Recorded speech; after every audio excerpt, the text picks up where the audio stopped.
எதை நம்ம தேர்ந்தெடுக்கிறோமோ அதை தான் போக முடியும். அதனால இப்ப மாதா பிதா குரு தெய்வம் ஃபார்முலாவையே குருவை தான் முன்னாடி போட வேண்டியிருக்கு. கட்டாயமா நம்மளால கண்டுபிடிக்க முடியும். ஒரு போதை பழக்க வழக்கத்துக்கு போகுதா, இல்ல குடும்பத்துல ஏதாவது பிரச்சனையா, இல்ல இந்த மாதிரி ஒரு கர்ப்பமா இருக்கா, எதுவா இருந்தாலும் கட்டாயமா ஒரு டீச்சருக்கு பார்த்த உடனே கண்டுபிடிக்க முடியும். அதே மாதிரி பேரண்ட்ஸோட ப்ரெஷரும் அதிகமா இருக்கு. நான் டாக்டர் ஆகணும்னு நினைச்சேன், நான் படிக்கல, நீ படிச்சே ஆகணும். அந்த பிள்ளைக்கு என்ன ஆசைன்னு யாருமே கேட்கறது இல்லை. நீ படிச்சே ஆகணும், நீட் படி, ஃபர்ஸ்ட் டைம் கிடைக்கலையா ரிப்பீட்டர் கிளாஸ்க்கு போ, அடுத்த தடவை மார்க் வாங்கு. அப்படிலாம் ஒண்ணுமே இல்லைங்க இந்த உலகத்துல. இன்னைக்கு அன்னைக்காவது இருந்துச்சு, டாக்டர் இன்ஜினியர் ரெண்டே ப்ரொஃபஷன் தான். அது பெண்களா இருந்தா ஸ்கூல் டீச்சர் இல்லைன்னா நர்ஸ், இதுதான் எல்லாருக்குமே தெரியும் 90ல. இப்ப அப்படி கிடையாது. உண்மையிலே நான் சொல்ல போனா இன்னைக்கு ஒரு எலக்ட்ரீஷியன் பிளம்பருக்கு தான் இன்னைக்கு மோஸ்ட் வாண்டட். நான் நிறைய மீட்டிங்ல இதை சொல்லிட்டேன். ஐடிஐ படிக்கிறவன் தான் இன்னைக்கு ஒரு நாளைக்கு கை நிறைய சம்பாதிக்கிறான். பிசியோதெரபிஸ்டுக்கு இருக்கிற மவுஸ் டாக்டருக்கு கிடையாது. அவரு வீடு வீடா வண்டி எடுத்துட்டு வந்து ஹார்ட் எல்லாருக்கும் 40 வயசுக்கு மேல போனா தோள்பட்டை வலிக்குது, முதுகு வலிக்குது, கால் வலிக்குது, முட்டு வலிக்குது. அவரு கொஞ்ச நேரம் 1 hour வந்தாருன்னா 300 rupees ஃபீஸ். இந்த ஊர்ல இன்னொரு சிட்டியில போனா 200 ரூபாய் ஃபீஸ். அதே மாதிரி நர்சிங் கேர் எல்லாரும் இப்ப 90 வயசு 95 வயசு வாழ்றாங்க. முந்தி அவங்களே அவங்க அப்பா அம்மாவை தூக்கி குளிப்பாட்டி எல்லாம் வச்சாங்க. இப்ப அப்படி இல்லை. அதுக்கு ஒரு ஆள் வேண்டி இருக்கு. முதுகுல புண்ணு வராம துடைக்கிறதுக்கு, அவங்களுக்கு சாப்பாடு கொடுக்க. எல்லாம் யார் எந்த வயசு வரைக்கும் வாழ்வாங்கன்னே சொல்ல முடியல. 85 வயசு 90 வயசுலாம் சர்வசாதாரணமா இருக்கு. நம்ம வீட்லயே இருக்காங்க எல்லாரும். அதனால இந்த பாராமெடிக்கல் கோர்ஸ் தான் இனிமேல் ஃபியூச்சரை டிசைட் பண்ண போகுது. முந்தி இருந்த மாதிரி அதே ஸ்ட்ரெஸ்ல பிள்ளைங்களை இதை படி படி படி படின்னு சொல்றதை விட்டுட்டு உலகத்துல என்னென்ன இருக்குங்கிறத அவங்களுக்கு சொல்லி இப்ப இதே இதான் நம்ம அந்த செஸ்ஸுக்கு சொல்றோம். இப்ப இந்த குகேஷ்னு சொல்லி எல்லாரும் பாக்குறீங்க. அவங்க அப்பா அம்மாவும் டாக்டர், அவங்க 2 பேரும் எம்எம்சில வேலை பார்க்கக்கூடியவங்க. நாங்க 2 பேரும் அரசு மருத்துவர்கள் ப்ரொஃபஸரா இருக்கோம், நீ படி படின்னு அந்த பையனை அவங்க சொல்லல. இப்ப எத்தனை பேர் பிடிச்சி குகேஷ் ஆகணும்னு சொல்லி அவங்க பிள்ளைய போட்டு பாடாப்படுத்திட்டு இருக்காங்க தெரியல. அவங்க அந்த குழந்தைக்கு செஸ்ல இன்ட்ரெஸ்ட் இருந்துச்சுன்னு கண்டுபிடிச்சாங்க, செஸ்ஸை விளையாட விட்டாங்க. இன்னைக்கு நம்ம எல்லாரும் தலை மேல வச்சு ஒரு எக்ஸாம்பிளா சந்தோஷப்படுறோம். நம்ம மாநிலத்தை சார்ந்த ஒரு பையன், அவன் இன்னைக்கு செஸ் ஒலிம்பியாட்ல இவ்வளவு தூரம் இளம் வயதிலேயே இவ்வளவு பெரிய பட்டதாரி ஆயிருக்காங்க. ஏன்னா அவனுக்கு விருப்பப்பட்ட துறையில அவங்க அப்பா அம்மா அவனை போக விட்டாங்க. அதே மாதிரி நம்ம மாவட்டத்திலே பாத்தீங்கன்னா வெட்டினரியில துளசிமதின்னு சொல்லக்கூடிய பெண் குழந்தை, அந்த பொண்ணு பேரா ஒலிம்பிக்ஸ்ல சில்வர் மெடல் வாங்குச்சு. அவ்வளோ சாதாரணமான வறுமை கோட்டுக்கு கீழே உள்ள குடும்பம் தான். ஆக இதெல்லாம் அந்த பிள்ளைங்களுக்கு சொல்லி அவங்களோட மென்டல் வெல்பீயிங்கை கொண்டு வர வேண்டியது கட்டாயமா நமக்கு கடமையும் பொறுப்பும் இருக்குங்க. நம்ம தட்டி கழிக்க முடியாது. நான் வர்றேன், என் பாடத்தை எடுக்கிறேன், 100% மார்க் வாங்கணும், நான் இத்தனை இன்ஜினியரிங் கிராஜுவேட்ஸை உருவாக்கணும், அது இல்லை வாழ்க்கை. எல்லாத்துக்குமே அளவுகோல் படிப்பு மட்டுமே கிடையாது. இதை படிச்சா இது வேணும் அது வேணும் மேல மேல போகணும். எது இஷ்டப்படுதோ அதை படிக்கட்டும். வீட்லையும் பெற்றோர்களோட முழுசா குழந்தையோட ஸ்பெண்ட் பண்ண முடியல. முந்தி பெரிய கூட்டு குடும்பமா இருப்பாங்க. லீவ்ல குவார்டர்லி லீவு, ஹாஃபர்லி லீவ்னா பெரியப்பா பிள்ளைங்க சித்தப்பா பிள்ளைங்க எல்லாரும் போய் ஒன்னா கிரிக்கெட் விளையாண்டு ஜன்னல் உடைஞ்சு அந்த மாதிரிலாம் இருந்துச்சு. இப்போ எல்லாம் நியூக்ளியர் ஃபேமிலி. எல்லார் வீட்லேயும் 1 குழந்தை 2 குழந்தை தான் இருக்கு. அது வேற யாராவது கெஸ்ட் வர்றாங்கன்னா நமக்கே பயமா இருக்கும். ஐயோ இவங்க எத்தனை நாள் இருக்க போறாங்க, எப்போ போவாங்க, எவ்வளோ மாவாட்டி வைக்கணும், எவ்வளோ சமையல் பண்ணணும், நமக்கே யாராவது வர்றாங்கன்னாலே நம்மள அறியாம ஒரு பதட்டம். ஆக அந்த சந்தர்ப்பமும் அந்த குழந்தைக்கு இல்லை. தாய் தகப்பனும் அலையும் குழந்தையோட ஸ்பெண்ட் பண்ண முடியல, சொந்தக்காரங்க உறவுக்காரங்களும் இல்லை, வீட்லயும் எல்லாம் 1 பிள்ளை 2 பிள்ளையா இருக்கு. ஆக குழந்தைங்களுக்கு இடையில ஒரு ஷேரிங்குள்ள சந்தர்ப்பமும் இல்லை. கையடக்க தொலைபேசியில உலகத்துல உள்ள எல்லா தப்பான விஷயத்தையும் முதல்ல பிடிச்சிக்குது.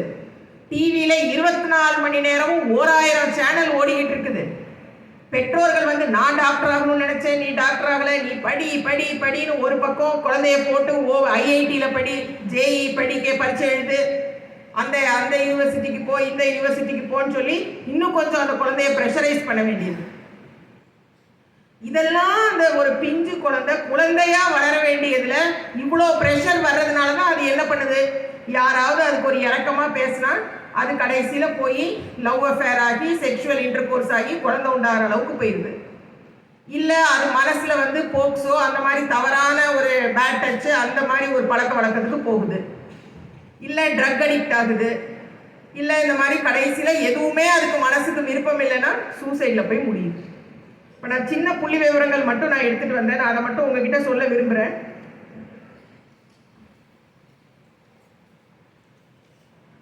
நவம்பர் வரைக்கும் பார்த்தீங்கன்னா நம்ம மாவட்டத்தில் மொத்தம் 476 பெண் குழந்தைகள் 18 வயசுக்கு கீழே உள்ளவங்க கர்ப்பமாக இருக்காங்க. போன வருஷம் நவம்பர் வரைக்கும் தான் இப்போ எடுக்க முடிஞ்சது, டிசம்பர் டேட்டா எடுக்க முடியல. ஜனவரியிலேருந்து நவம்பர் வரைக்கும் வெறும் 476 குழந்தைங்க நம்ம மாவட்டத்தில் குழந்தை பருவத்தில் 18 வயதுக்கு கீழே உள்ளவங்க கர்ப்பமாக இருக்காங்க. அதில் 14 வயசில் உள்ள கர்ப்பிணிகள் 3 பேர், 15 வயசுல உள்ள கர்ப்பிணி 14 பேர், 16 வயசுல உள்ள கர்ப்பிணி 38 பேர். 14 வயசுங்கிறது எப்படி ஒரு ஓடி ஆடி விளையாட வேண்டிய வயசு. இதுல அரசு பள்ளியா தனியார் பள்ளியா பேரோட தான் இருக்கு, பட் அதெல்லாம் நம்ம இப்ப சொல்ல விரும்பல. எல்லாமே நம்ம மாவட்டத்தோட புள்ளி விவரம். கடந்த 3 ஆண்டுல நம்ம கடைசி 2 வருஷம் குழந்தை திருமணத்தை குறைச்சிருக்கோம், அது இல்லைன்னு சொல்லலை. ஆனால் இன்னும் இந்த மாதிரி அவலங்கள் தொடர்ந்துக்கிட்டு தான் இருக்கு. கட்டாயமாக உங்களால் கண்டுபிடிக்க முடியும். எப்படி வந்து அந்த பள்ளிப்பாளையத்தில் 10 ஃபுல் மந்த் முடிஞ்சு கிளாஸ்லேயே பெயின் லேபர் பெயின் வந்த ஒரு பிள்ளைய மிஸ் பண்ணாங்கங்கிறது இன்னும் எனக்கு புரியாத புதிராக தான் இருக்குது. ப்ரைவேட் ஸ்கூல் அந்த மேடத்துக்கும் தெரியும், நாங்கள் எல்லாருமே அந்த ஸ்கூலுக்கே போய் அந்த டீச்சர்ஸோடய உட்காந்து கவுன்சிலிங்லாம் கொடுத்தோம். அதனால கொஞ்சம் நம்ம அந்த கூர்நோக்கப்பட பண்ண வேண்டிய ஒரு பொறுப்பான விஷயத்துல தான் இருக்கும். அதனால கட்டாயம் நம்ம அதை பார்க்கணும். அதுக்கப்புறம் அடுத்த புள்ளி விவரத்தை பார்த்தீங்கன்னா நம்ம இந்த attempted suicide and completed suicide. இப்போ சார் எல்லாம் சொன்னது வந்து கம்ப்ளீட்டட் சூசைட் சொன்னார், நான் வந்து அட்டெம்ப்டட் சூசைட் சொல்கிறேன். 2023 208 பேர் அட்டெம்ப்ட் பண்ணியிருக்காங்க.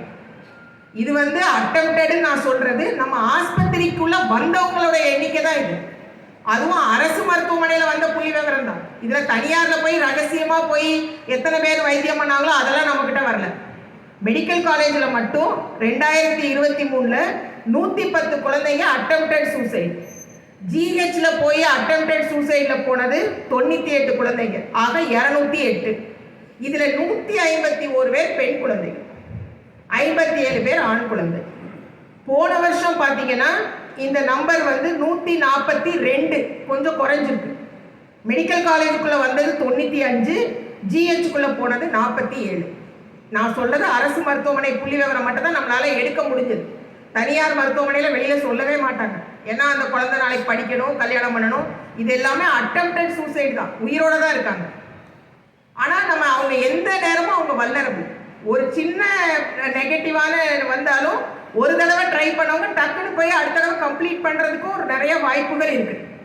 இதில் ஏஜ் குரூப் வைஸ் பார்த்தீங்கன்னா 10 to 13 வயசில் 21 குழந்தைங்க சூசைட் அட்டம் பண்ணியிருக்காங்க. 10 to 13 வயசில் செல்ஃபோன் வாங்கி தரல, இந்த படத்துக்கு கூட்டிகிட்டு போகல, இந்த ட்ரெஸ் வாங்கி தரல. 13 to 16 வயசில் 106 குழந்தைங்க அட்டெம்ப்டட் சூசைட். 16 to 18 81 குழந்தைங்க. ஆக அந்த ஏஜ் குரூப் எல்லாம் பாருங்க, அட்டெம்ப்டட் சூசைடு. அதுக்கப்புறம் கம்ப்ளீட்டட் சூசைடு. நான் சொல்றது எல்லாமே 18 வயசுக்கு கீழே உள்ள புள்ளி விவரம் மட்டும். திருப்பியும் சொல்றேன், இதெல்லாம் அரசு மருத்துவமனை டேட்டா மட்டும்தான். தனியார் மருத்துவமனையில ரகசியமா போய் பிள்ளையோட பிரச்சனை வெளியே தெரியக்கூடாதுன்னு சொன்னது எதுவுமே இதுல ரெக்கார்ட் ஆகல. இதுல கம்ப்ளீட்டட் சூசைடு பாத்தீங்கன்னா ஜனவரி டு டிசம்பர் 2023 15 சூசைட் கம்ப்ளீட்டட் 18 வயசுக்கு கீழே. ஜனவரி டு நவம்பர் 2024 பார்த்தீங்கன்னா 20 சூசைட். ஆக அது இன்க்ரீஸ் ஆயிடுச்சு. அதுலேயும் பார்த்தீங்கன்னா பெண் குழந்தைகள் தான் அதிகம். 20ல் 14 பெண் குழந்தை, 15ல் 7 பெண் குழந்தை. ஏஜ் குரூப் வைஸ் பாருங்க, most vulnerable age group 13 to 16. முதல்ல 2023 15 டெத்தில் 9 குழந்தை வந்து 13 to 16. அடுத்தது ஜனவரி டு நவம்பரில் உள்ள 20 டெத்தில் 13 குழந்தை 13 to 16. 13 to 16 உள்ள குழந்தைங்க எல்லாரும் நம்ம கிட்ட தான் இருக்காங்க, ஸ்கூலில் தனியாரோ பிரைவேட்டோ எங்கேயோ இருக்காங்க. அதனால தயவு செய்து இதை வந்து ஒரு சுமையாக எடுக்கக்கூடாது. இது வந்து ஒரு சமுதாயத்துக்கு நம்ம படிச்சிட்டோம், நமக்கு நல்ல பெற்றோர்கள் இருந்தாங்க, நல்ல